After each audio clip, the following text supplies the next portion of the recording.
Good afternoon, everyone. So I hear a lot at the moment in the media that the government has moved the country into a better place, the economy is growing, and things like that are moving on. But when I speak to local businesses, local employers, managers, and companies down here in Devon and Cornwall, the picture I get is a very different story. Businesses are getting quieter, companies are becoming much more restricted in terms of the income that's coming in, so money into their businesses, sales have dropped dramatically. People aren't spending as much money.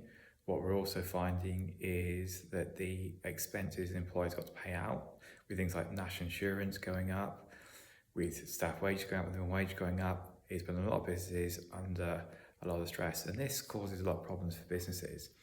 What we tend to see when this happens is something that's very important for an organisation, a company, a business to operate is staff training, and that's the thing that gets the hit.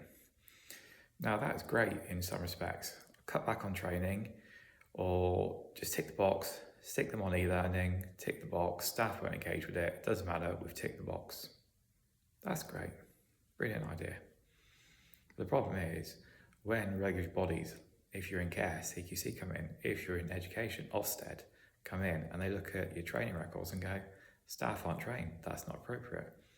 If an accident happens at work, then all of a sudden it was preventable. You've breached your health and safety at work duties.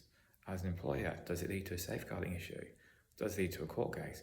So often the thing that we tend to cut back on first of all, which is training, is something that, yeah, it's an expense, we can get away without it. But the minute something goes wrong, there's a court case, a regulatory body comes in, a safeguarding case, where do you stand as an employer?